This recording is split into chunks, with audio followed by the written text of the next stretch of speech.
All right, we're live. Hi, Chi fam. Happy What's Thursday. Happy Thursday? What is going on, everybody? It's been a minute. It's been a minute. How's your week so far, Lisa? It's going great. How's your week going, Gia? We got a couple people in escrow, so there's hope, guys. There's hope. Oh yeah, I know that client that we got in escrow. She is so excited. We Mm. just gotta get appraisals out. Yeah, I know. They're a little bit swamped right now, and we have a really good appraisal team. So when they tell me they're Does swamped, I know. does every lender in the same county utilizes the same appraiser like AMC or different brokers, different AMCs, kind of like So we can't choose because it's a conflict of interest, right? So right? we have to go through a appraisal management company. Then the appraisal management company has a whole bunch of appraisers that they employ. So they're all contractors, right? So whoever is contracted with that appraisal management company, then they can work multiple banks, and most appraisers would, I see. just so that they can get as much work as they possibly can. Got it. Okay. Good to know. Well, Mhm. um, let me go over market updates real quick, and then we could jump into today's topic. We are gonna be talking about if you're in the market to buy right now and you're qualified for 300K, what kind of houses are there, and what is your payment gonna look like? If you're qualified for 400K, what does that look like? 500K, etc., etc. What is going on, Con? How are you? You remember Con, right, Lisa? How are you doing, Con? Thank you so much for being on. Yeah, good to see you, man. But yeah, let me go ahead and do a quick market update and then we'll get into today's topic. There we go. All right. Oh man. Every time whenever I look at this chart, it's so depressing. Oh, hang in there, buddy. I know. Well, homes for sale went up. Total homes for sale, 2%.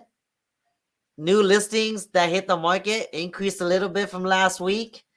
Sold homes went down 4%. Pretty steady though. Pretty steady though. Let's go over here. Average price per square foot went up 3.5% from last week.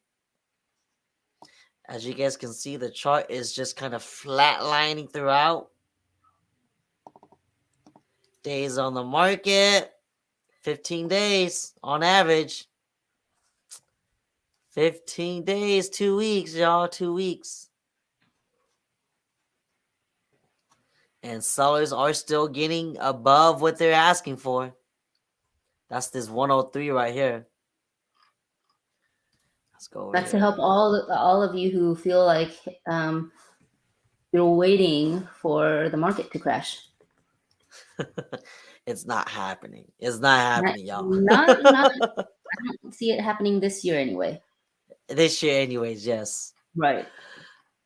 Okay, well, here is the average sold and for sale homes. Active went down, which don't matter much because what matters more is the comp, the sold homes, which went up almost 4%. So just from last week, the average sold prices increased 4%.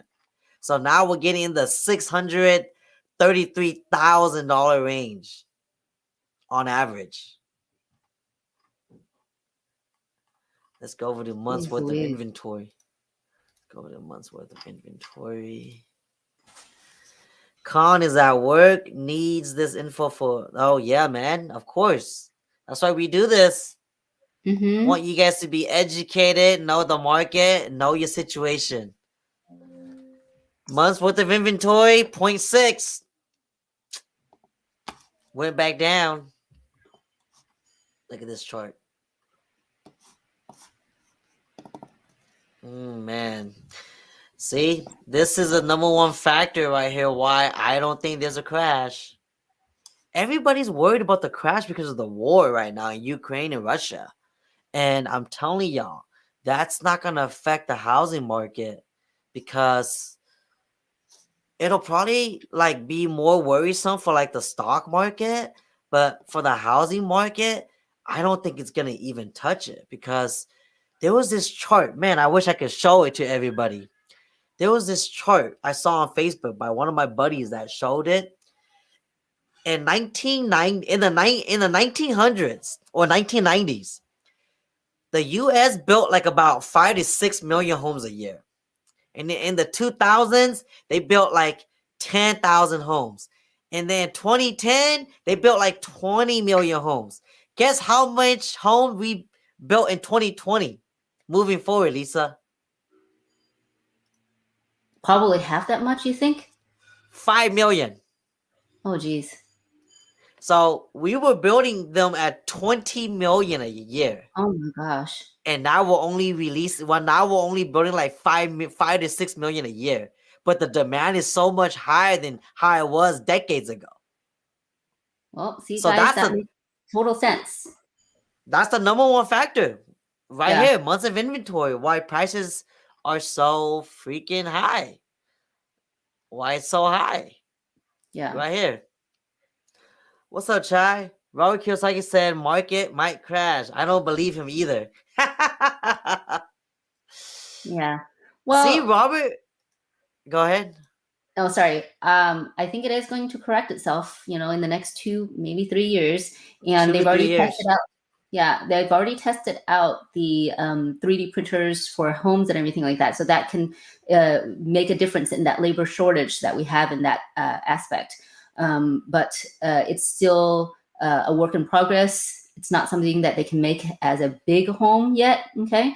So until it's a little bit more perfected, I don't know if it's going to oversaturate the market and allow us to build multiple homes, because we're also not having as much land as we used to too. Yeah, and the thing too is we are in such a weird time right now, Lisa. Yeah. We have a shortage of everything. Did you know that we have a shortage of concrete? We have a shortage of copper, steel, rubber, plastic, and we use all of that for housing. So that our import export internationally is heavily affected, guys. And I'm not surprised by all of this.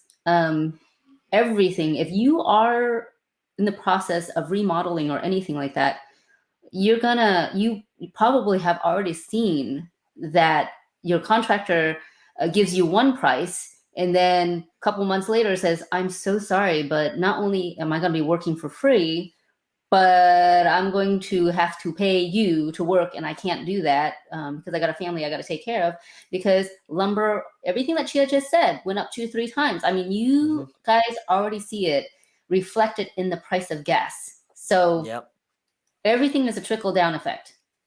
it is. But yeah, that is the market update for you guys, okay? Just so y'all know, not much has changed. Prices went way up. Inventory went down. It's not a surprise. But I did want to go over today's topic because I've been getting a lot of people just calling me, asking me about if I'm qualified for 300K, 400K, 500K, what type of house is there for me in Sacramento? So today I kind of wanted to just share if you're in a certain price point, meaning your purchasing power only allows a certain amount, what type of home you're going to be looking into. Okay, because I think it's important for people to know that and to also know the numbers. So that's why we have Lisa here for that. So we're just gonna go over what can you buy with 300K. Okay, that's gonna be what we're gonna go over first. And let me just pull up the MLS here so that way you guys could kind of see what type of homes are available for you guys when you guys are qualified for 300K. All right. So first off, I go here. Standard single family home. Active. Let's just go 300K. And I'll be honest with you. Well, let me show this first, okay? And then I'll kind of get back to you guys on that. Let's see if you could even get like a 3-bedroom, 2-bath. I'm just gonna go to Sac County, okay? I have a feeling it's going to be a 1-bedroom, 1-bathroom. We'll see. Chang says, "Damn, since there isn't going to be a correction, then I guess I'll just buy one soon, and during the correction, I'll just buy more." I'm telling you, Chang. Like, I think Chai said it the other day on one of his posts. Just keep buying. Market's not gonna crash. Like we ain't got no inventory. If you think that the market's gonna crash and you're gambling on that, it might take you 3 years until you're satisfied with the result, because I don't think it's gonna happen until 2-3 years at least.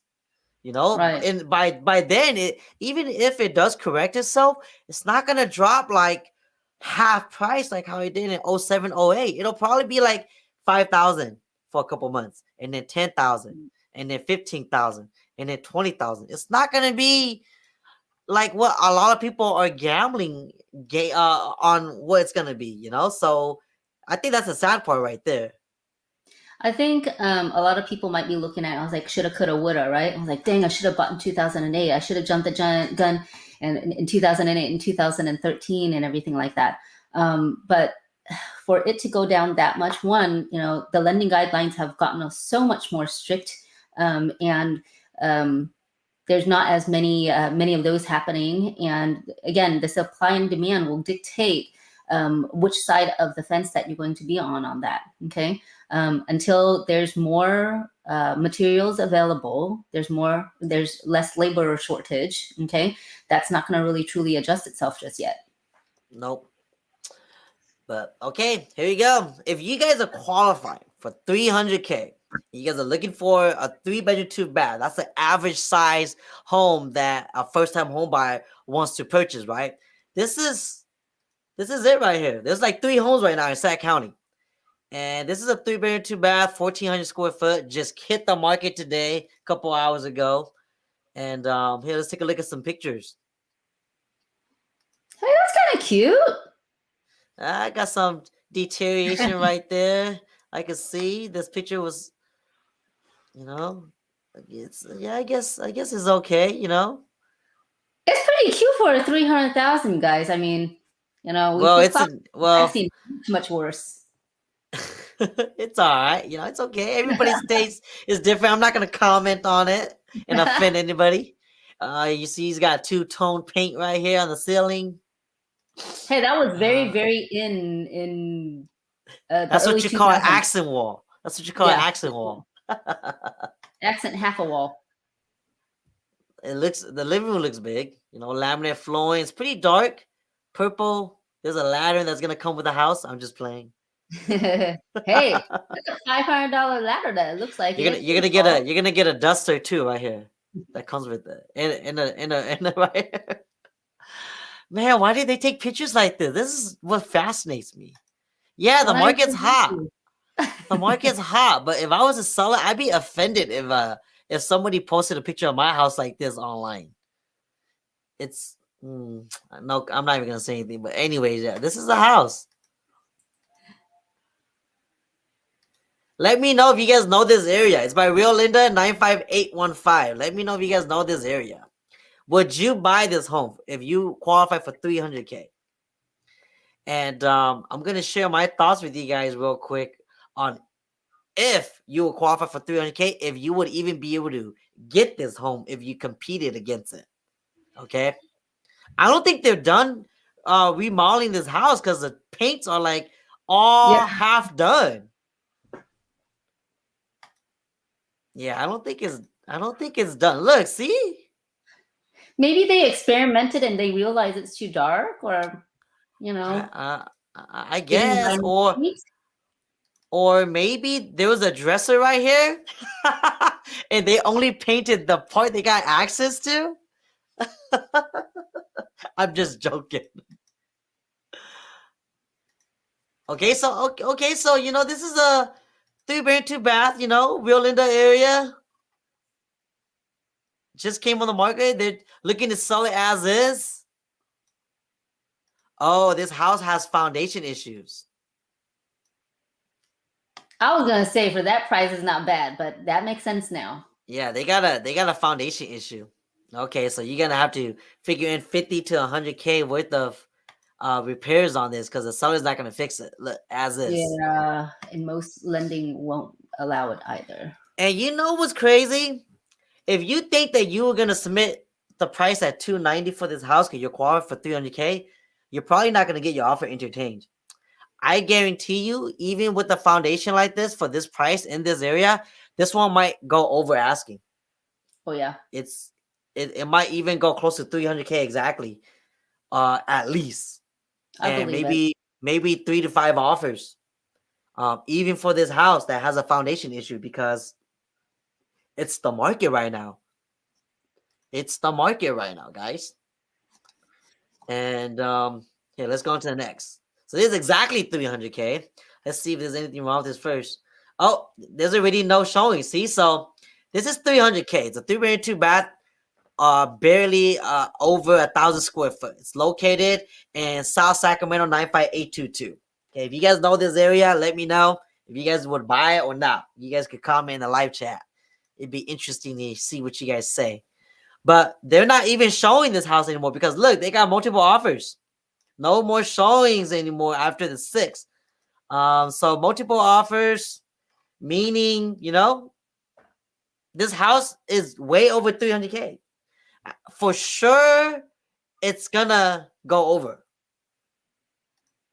Let's take a look at how this one looks. It's green, not bad. A little bit of a fixer, pretty dated kitchen. Original hardwood. See now, in comparison, the other one still looks better. The other one looks better, but this is a fixer, and I know this area. Homes in this area for a 3-bedroom, 2-bath are going for at least 400K. So just so that some of our family, Chichi fams, can have a little bit more hope, Chia, since you already know this is going to go way well above 300, is there anything that we can see in the 200 range that might hit the 300? You think? You think? No. Okay. I don't. You got They it, won't. guys. So Yeah. because if you guys go back to the criteria, right? I put max Yeah. 300K. That means anything below that would have popped up, and you guys didn't see anything around 250, 200K.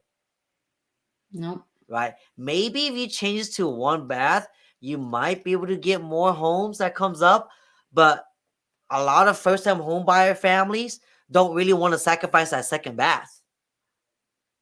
And they don't want a 2-bedroom because they want the house to kind of like be future-proof. So that way, if they do grow their family, they have enough bedrooms for all their kids, So maybe if they change to 1-bath, I think 1-bath as a starter is perfectly doable. That was my first home. 3-bedroom, It 1-bath was my first home, and then I upgraded. Oh, look, see, there's 6 homes now. When you just erase a bathroom and go with 1. Okay. There's 6 now. Okay? So you just gotta play with your criterias. And I would say if you don't you didn't imagine yourself buying a home that's just 1-bath, go look at it first. Go look at it with your agent. See if it's something that you might be willing to live with. Because again, right now, people that are buying a home, especially first-time home buyers that don't have deep pockets, are buying homes just to survive this weird market we're in. Because it's either that or you're renting very high, and it's probably going to be way smaller. And then you really don't have a choice. You're probably going to settle for a 2-bedroom, 1-bath, and it's a rental. Yeah. So maybe Lisa, you could pull up the numbers for 300K, how that's going to look like for a first-time home buyer. Absolutely. So let me go So ahead that and way you share. guys know how much down payment you need, how much your monthly payments are going to be based off of today's interest rates, closing costs, all that jazz. So just so that way you could stop second guessing yourself whether or not you're qualified, you're approved, you can do it or not. just so that we have kind of like a starting ground. That this is the purpose of today's video. Is I've been getting too many people asking me about a certain price point, so today we're just gonna cover 300K, 400K, 500K. Okay. All right. Is this big enough? Can you make that full screen? Yeah. There you go. Is it big enough? Yep, it's good. Okay, great. So I got 3 options, especially for first-time buyers for you guys, okay? The first one is the FHA loan, okay? This is the regular interest rate for it right now. This is the monthly principal and interest with property tax, home insurance, mortgage insurance, the whole shebang. It comes out to be close to $2,083, okay? I'm just gonna round up, okay, guys? Cash to close for that, okay? With closing costs. And if you've seen any of our other loan scenario pricings and everything like that, I always had it at a higher, just because right now the sellers aren't going to pay for any of the closing costs. And if you put in an offer to ask for any of that, that just limits your probability of winning that offer. So I'm just gonna rip off the Band-Aid and say, hey, worst case scenario, this may be the case. So you can bring it in with 19,000 in order to purchase that 300,000. Okay. And let me just piggyback right on what Lisa just said. I like how Lisa kind of over buffers, because then at least you're preparing for the worst. Because best case, you get a refund check from the escrow officer when it closes because you put in more money than you should have. Right. Would you rather prepare for more and have a little bit of buffer, or would you rather just here like a prepare for the lower amount, and then when the time comes, you have to go and find cash somewhere from a friend, a family member? Like, it's better to prepare for the worst. So I like how Lisa kind of overestimates the closing costs for you guys so that you guys can prepare for the worst.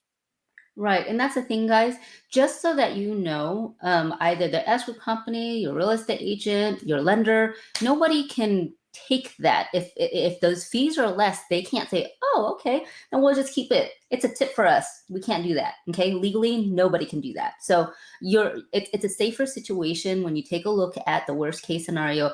Come in, it's not really a worst case scenario when you're telling Mr. Seller, hey, I know you got like 50 other people that really love your home, but I love your home so much, I'm not going to wheel and deal you. I'm going to pay for all the closing costs, including mine and yours. Okay. So that gives you a little bit of a leg up. So if you're doing a 3% down, okay, for 300,000, this is your monthly payment. It's a little shy of this. Okay. The interest rate is slightly higher, and this is where the normal interest rate is for 3% right now. Okay. And with closing costs and everything like that, you're looking to come up with almost close to 18,000. So it's a little shy of this amount. This portion helps a little bit more just because the mortgage insurance is less. The difference between a conventional loan and an FHA loan is the FHA loan, the mortgage insurance will stay on the life of the loan until you refinance or you sell the property.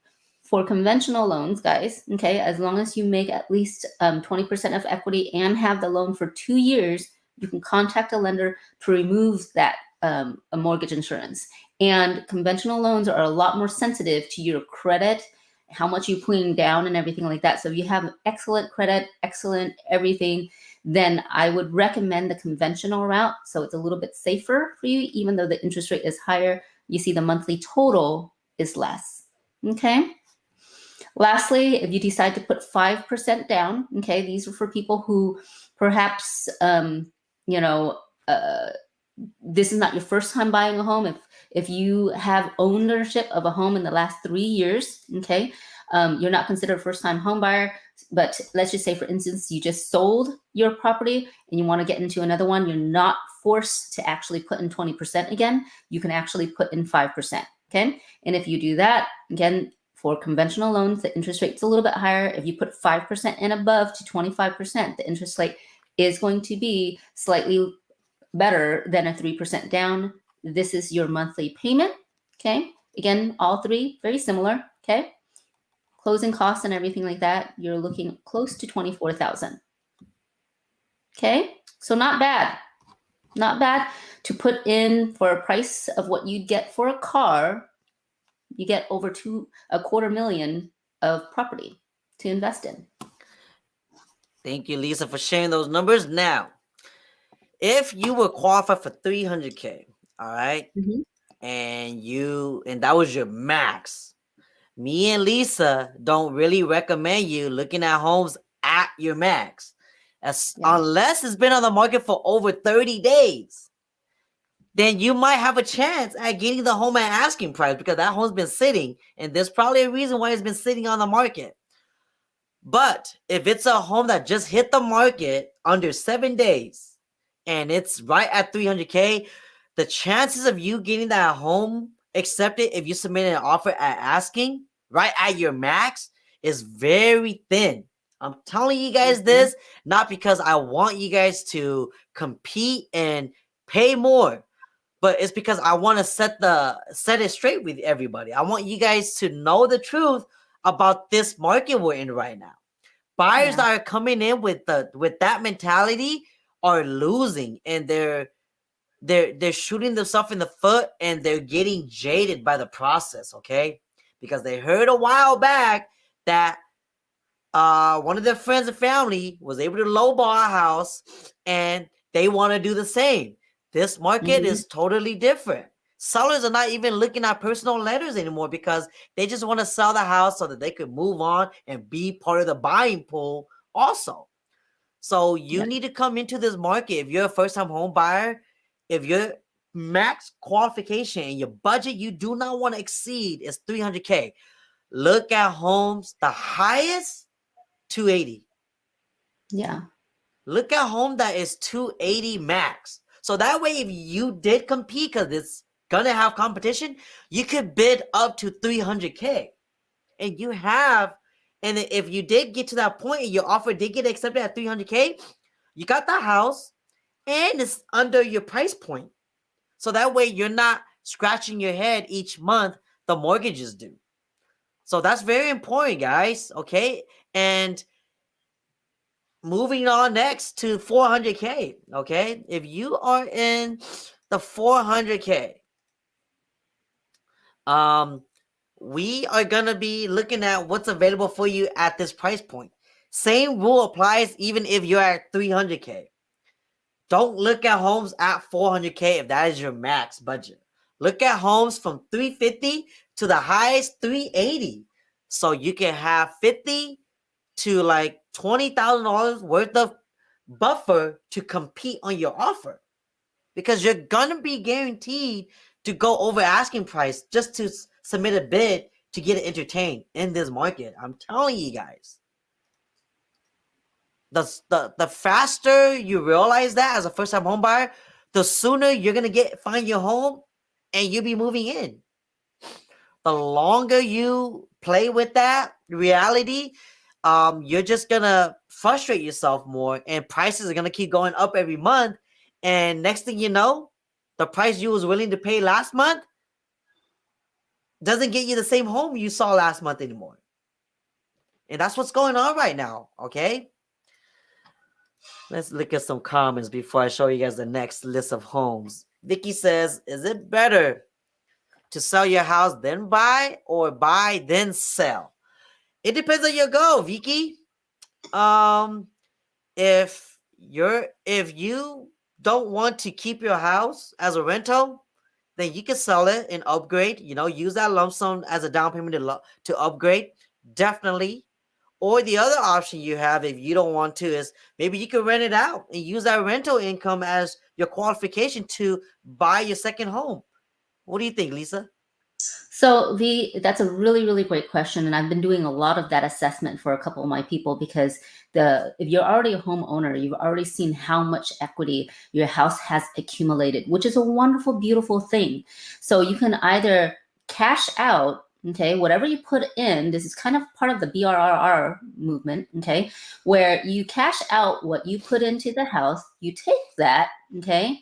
You get a cash out refinance loan for that. You take that and you purchase your next house. Now, if it makes sense, if you cash out, well, depending on how much amount that you need to purchase your next home, you might want to take a look at it and say, okay, how much cash flow am I getting for this house? Am I breaking even for it? Do I want to even break even? Do I want to cushion a little bit?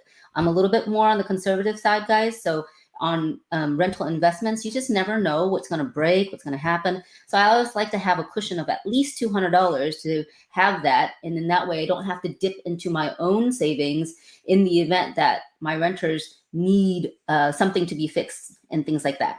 Okay, so not everybody's going to have that rule of thumb, and maybe your risk tolerance is like, no, I want to have at least 500. Okay, so you play around with those numbers and see which works best for you.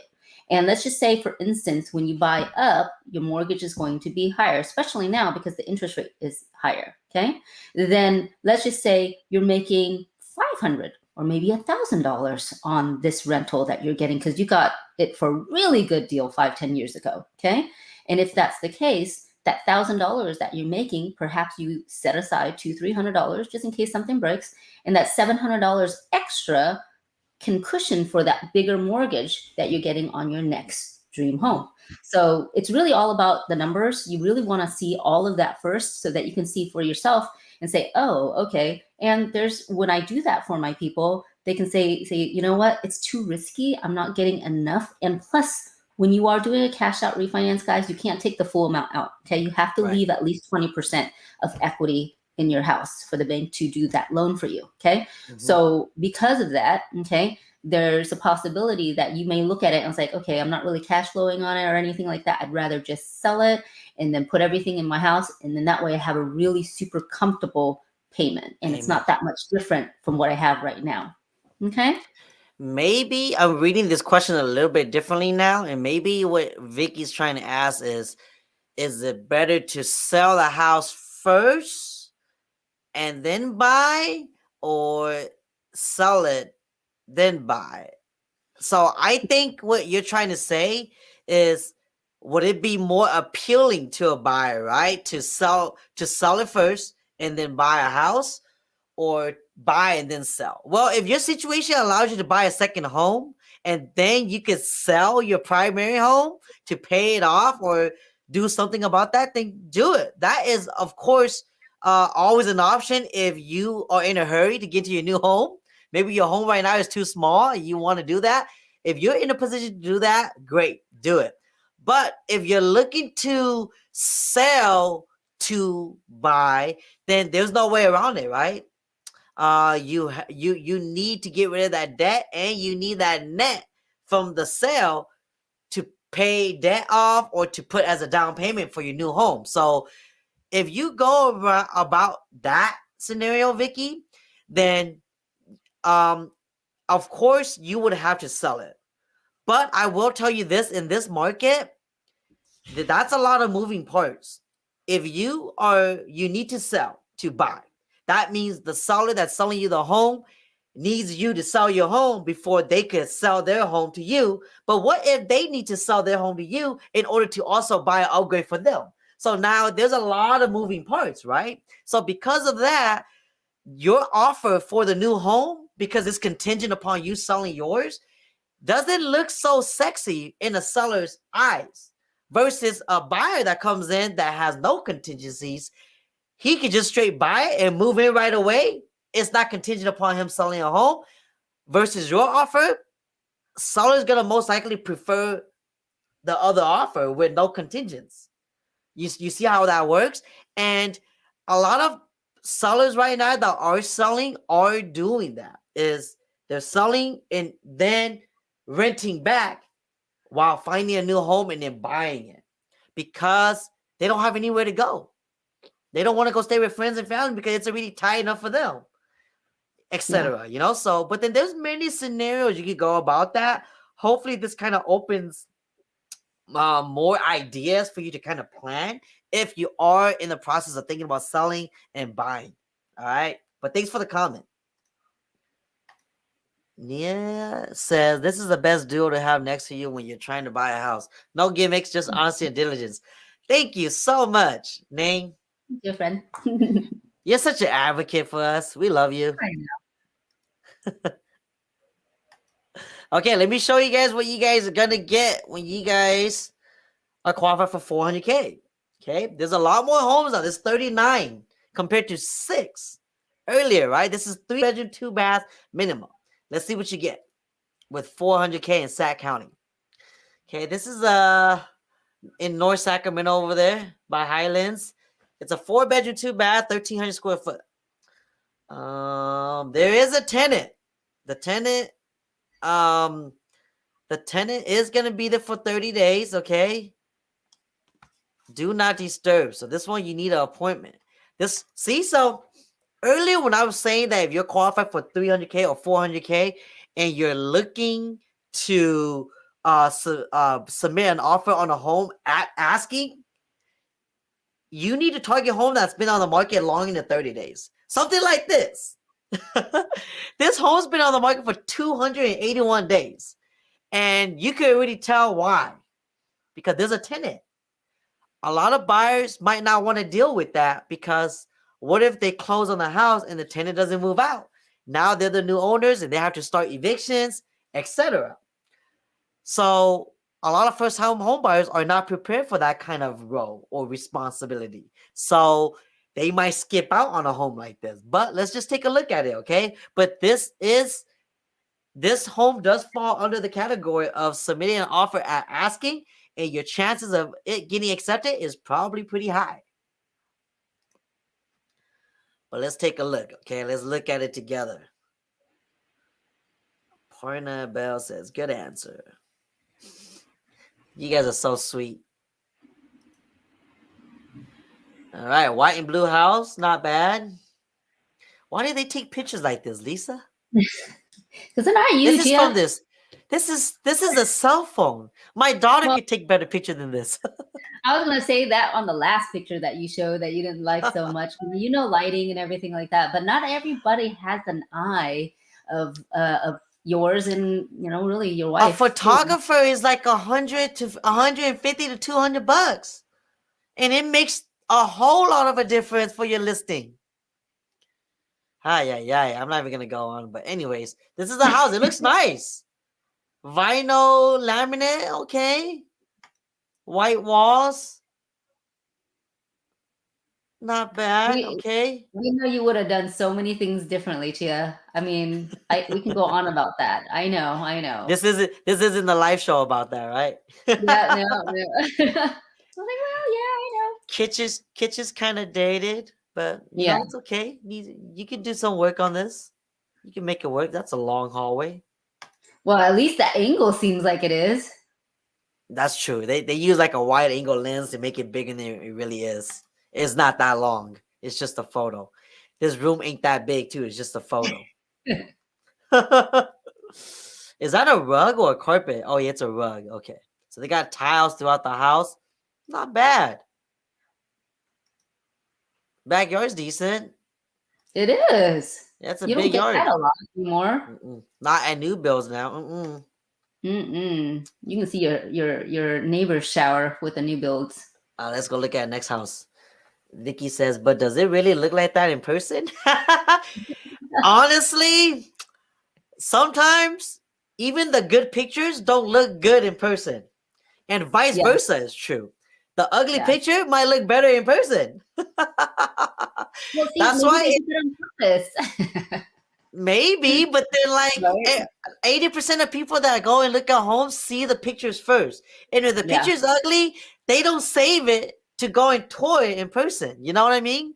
So like a seller is shooting themselves in the foot by doing that. They're not asking for any favors doing that, you know? But like she said, guys, I mean, the picture's about 150. Maybe if you're doing like a really, really like high-end pictures, maybe $400, right? And if your realtor cannot do that for you, you might want to consider somebody that can actually afford to do that because they've been in the business long enough and they know what would sell and they know that an additional good pictures will bring in a lot more people to see. People don't think about this, but appraisers look at photos too.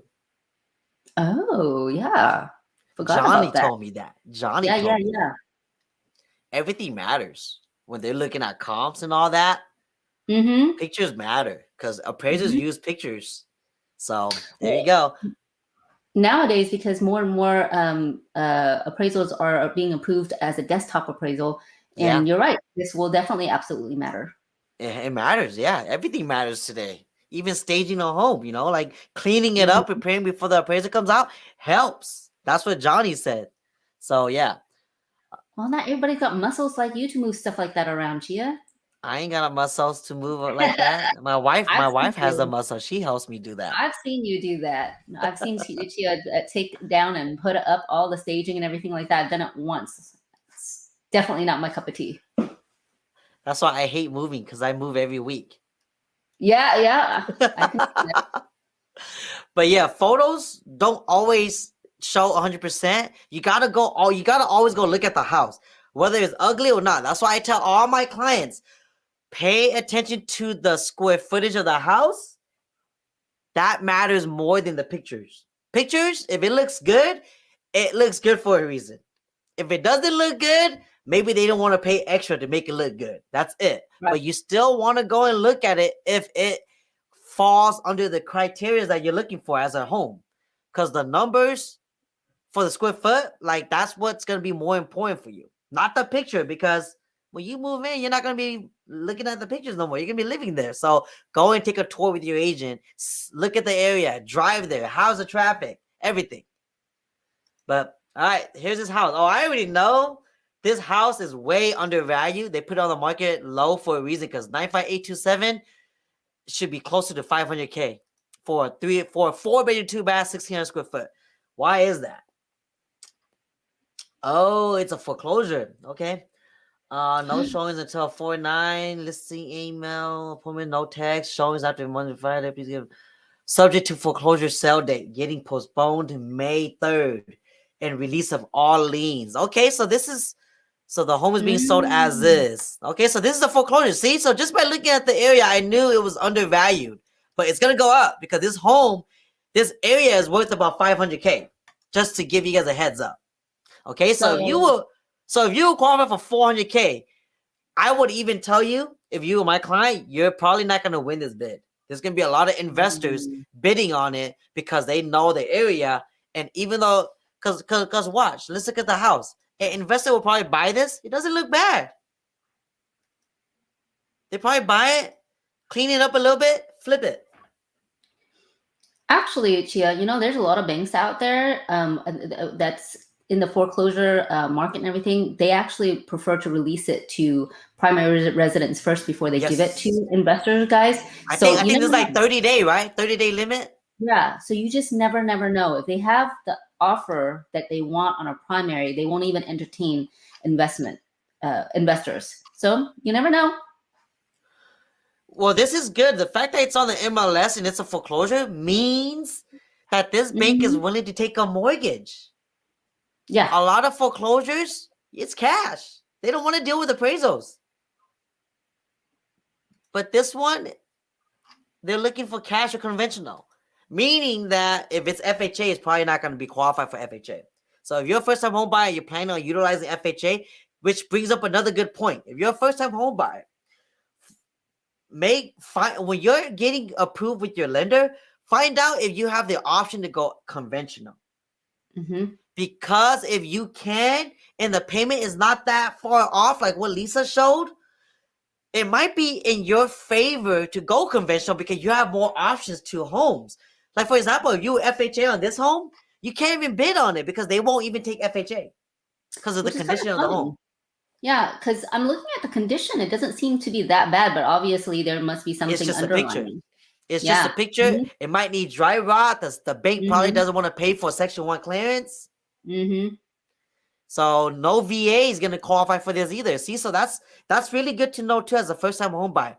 Am I qualified for FHA only, or do I have the option to go conventional? Because if I go conventional, would it be good in my favor to utilize that? Because some condos, if you're looking into condos, won't go FHA because of the HOA, tenant to owner-occupier ratio. If it's too high of tenants over owners, they're not going to take FHA. They're only going to take conventional. So this home doesn't look bad. It looks nice. Oh yeah, I can see dry rot. Wow. I can see it. You're so good. I can see some dry rot. Yeah. This home doesn't look bad, but the location of this is really ideal. Okay. Yeah, How does 400K look like? Can you run the numbers up? absolutely. Let me go ahead and share my screen there.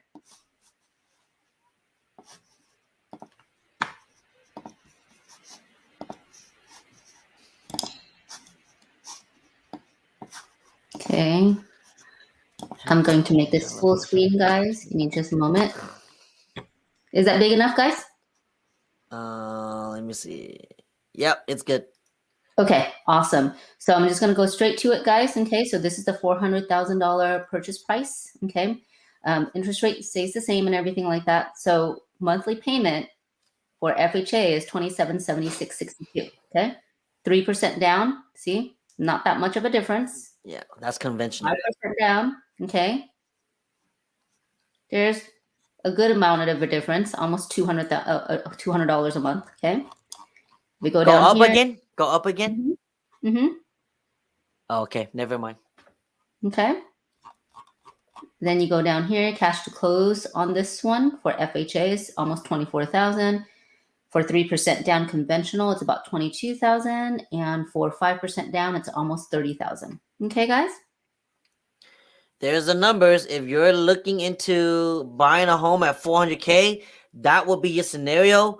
That will be the home that you're looking into. And again, I'm gonna keep saying this because we're in that market right now, and I want to equip you guys to win in this market. You gotta go in with the mentality of looking at homes $50,000 to $20,000 below your max purchasing power. So that way you give yourself some buffer to compete when it comes to your offers. Because if you're out there, you saw a home and your max approval or your max budget you don't want to go over is 400K, and you went and looked at a home that was at 380. If your agent calls to find out there's multiple offers, chances are it ain't at 380. It's probably over 400K. I guarantee it. That's just the market. So the sooner you realize that and accept that as the truth, the sooner you're gonna win in this market, and it's gonna be quicker for you to find your home. Okay. And I know you guys are asking, but what if I don't want to overcompete? What if I just want to give the seller what they're asking for? Yes, it's kind of hard, right? I think it's kind of like an ego thing because we get told by our friends and family that, oh man, you overpaid for that house. Why'd you go 10,000, 20,000, 50,000 above asking on that house? You overpaid for it. Look at it like this. How long is it going to take for it to go up in equity or go up in value that amount? A month? 2 months? 3 months?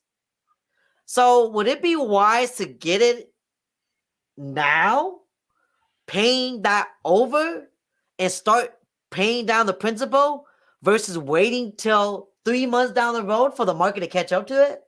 Because by then, the home that you will qualify for at 500K is probably not going to no longer be a 4-bedroom, 2-bath. It's probably going to be a 3-bedroom, 2-bath now at the highest, because the home market price is on a trend up.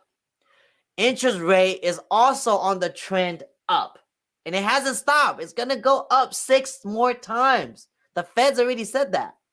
That means it's working against your purchasing power. The higher your rates, the lower your purchasing power. The higher the price of the home, the lower the quality of the home for your same purchasing power. So you got to really decide how long you want the process to be for you and your family, or like, are you willing to bite the bullet now? And that's only between you and your family that you guys can decide that. But it's something everybody should consider, because the market's going to catch up to it. Whether you buy it now over asking or buy it later in 3 months over asking, it's going to catch up to it. I guarantee you. Okay. You guys ready for 500K? You ready for 500K, Lisa? I'm ready. I want to see this. I actually didn't think there was much on for 400. I was actually really surprised that you found something for 300. So there is a lot, but then like every family has their own preference, right? So area might be a big factor. Maybe those 3 homes that were available for 300K, none of those was in the area that a family might want. So now they gotta wait for more homes to come, you know. So that's really what it is. But all right, Yeah. enough of me chit chatting. There is 500K. There's 160 homes now. Okay, that's available. Let's go look at the home that's on top. 500K and see what that gets you. This is in Citrus Heights. Pretty decent area. 3 bedroom, 2 bath, 1,300 square foot. Let's look at the home. Oh, it looks cute. Big driveway. Might need a Yeah, roof soon actually, though. it's very attractive to me. Oh yeah, it is cute. See, now this is a nice photo. Mm-hmm. This is a nice photo right here. See? And yes, Yeah. Vicky, it was Photoshop, Vicky. Yeah, see, it's nice. Yeah, it's Tall very cute. ceilings, Mm-hmm. carpeted, looks new paint. Oh yeah, see? Tiles on the kitchen. That's nice. This is in Citrus Heights too. It's pretty nice. 3 bedroom, 2 bath. Let's see what a 4 bedroom gets you. 4 bedroom for 500K. This is in Walnut Grove. Okay, Walnut Grove is nice too. Okay. Might be a different area though. A little bit further. You don't really have much of a yard. It's a nice house. Right by the river. That's my cup of tea. 2,400 square foot. That's actually really good. That's pretty nice for Walnut Grove. Do you think it'll stay up? What do you think it's gonna go up to, Chia? Because that's actually really cute. Here, let me look. Let me go back to it. I think this home, look, it's been on the market for 8 days. 4 minutes, 4 days. Oh, there's a tenant. Mm. Seller's not doing anything, so it's selling as is, of course. Tenant may want to remain. Okay, so this one has a tenant. So that means you're gonna need to think about either keeping them as a tenant or evicting them after you become owner. Because I don't think the owner is gonna do either. They're paying $2,200. 8 days, you know, it might go over because it's by the river. It's really nice. It's a really nice Airbnb potential. An investor will probably want to buy something like this and probably Airbnb it. Yeah. Because this is not really, this house doesn't really feel like it's family friendly because it doesn't have a backyard. The river's right there. So I know my 1-year-old Ronan is going to potentially drown, He's gonna be attracted to that. He's gonna be attracted to go back up to the river like that. That too. And like you see, this is a balcony in the back, which is very nice. But so it's not really friendly. It doesn't really have a front yard. Parking seems like it sucks. Because if I'm looking at this right, they shouldn't even be parking there. That's a red curb paint that's faded. Mm-hmm. So you can't even park in front of your house. You can't even park in front of your house. You probably don't even have a garage. That looks like a storefront. I know. Right? It looks like Midtown. I don't know. It looks like a storefront. I was gonna say it kind of reminds me of San Francisco. I was just gonna say that. It looks like downtown Sac. See? Yeah, it looks very downtown-ish. It probably is. Downtown Walnut Grove. Maybe, yeah. See, that looks like a lobby. That don't look like a house to me. Okay, that's a kitchen. Maybe it is a house. But yeah, see, like at first, I think a family member probably wouldn't live in something like this. I would think because I have kids, right? For me, I would want a yard. I would want something to where my kids could kind of run wild. River is not really friendly. Bridges and no parking. I can't have nobody over. That means my mama can't come over and watch my kids. She's gonna complain for an hour about no parking. So no parking to me is unattractive, but everything else, as an empty nester, almost, it's attractive. Yeah, this is perfect. Yeah, this is for sure. Empty nester, this is perfect. This is like retirement right here. You're coming home to retire. Yeah. This might be gone quick though, because it's Walnut Grove. Yeah. Okay, I'm gonna show one more home, and then we're gonna run over the numbers. Okay, and if you guys have any comments, remember you guys could always shoot them down below. Vicky says, "Oh my God, my husband would love that house, especially if it's on the river." Every hubby would like that house, Vicky. I love that house already. I can have my kayak and my boat right there by the dock, and I'd be out every morning before my wife wakes up to go fishing. Aww. Okay, this house is nice. This is in 95827. Oh, See, so look, this is the exact same area as the one earlier at 400K. Look, this house 500K, 4 bedroom, 2 bath, same square foot, 500K. But this one's remodeled. See, everything is done, and the photos was done correctly too. That's nice. That's very modern. Yeah, see, Move it's in nice. ready. Yep, moving ready. See, this one's nice. It's cute. You come in, you just move in your furniture. That's it. Everything's new. See, something like this might even go over 550. 550K. It's been on the market. Just came on the market today. You know, it's vacant. No rent back needed. There's nobody living in there. Yeah, like look, they knew it's gonna overcompete. Look, they already put in there waiver or appraisal gap in your terms. You see, it's because they put a lot of work into this, and a buyer will see this and fall in love with this.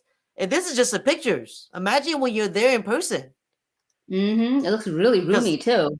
Because this area is very nice. It's over there by La River area, so it's really nice. Yeah, so it's a pretty nice area over there.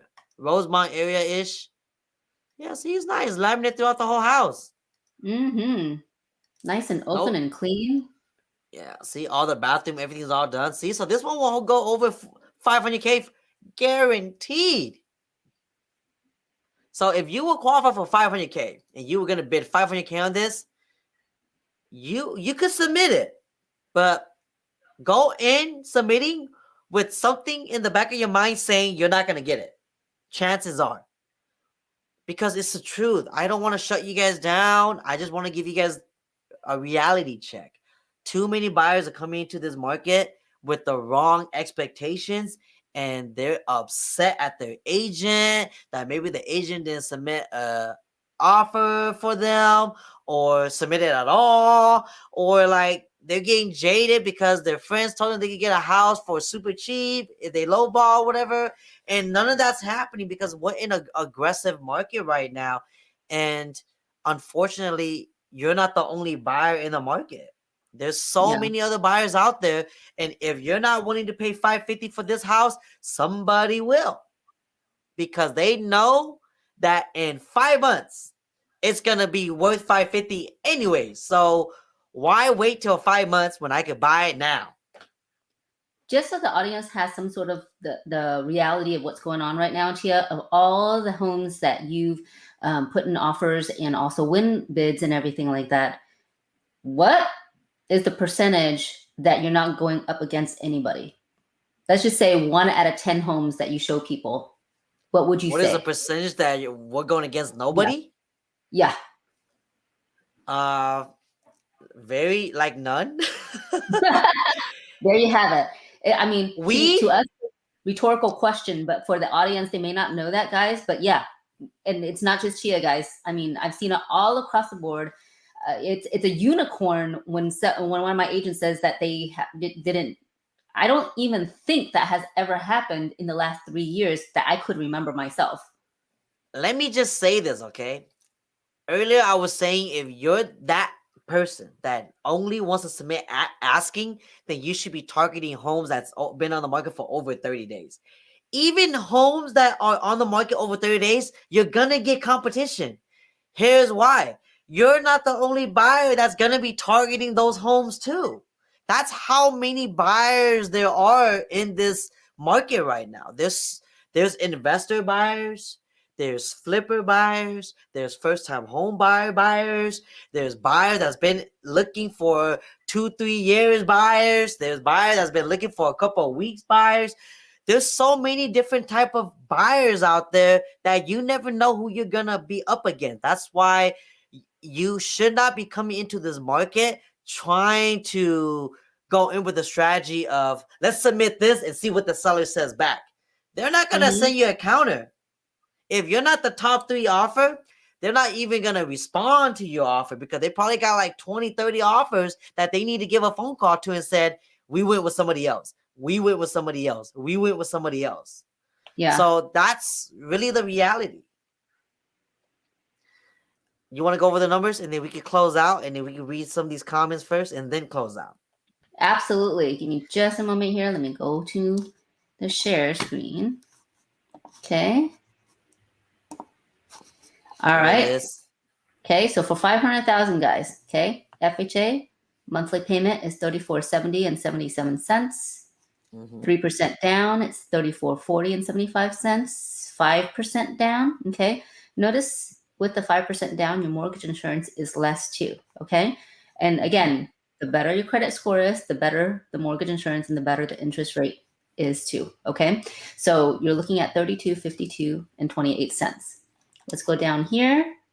For a $500,000 property, it's going to be a little shy of $29,000 on an FHA, a little over $26,000 on 3% down, and a little over $36,000 on 5% down. So not bad.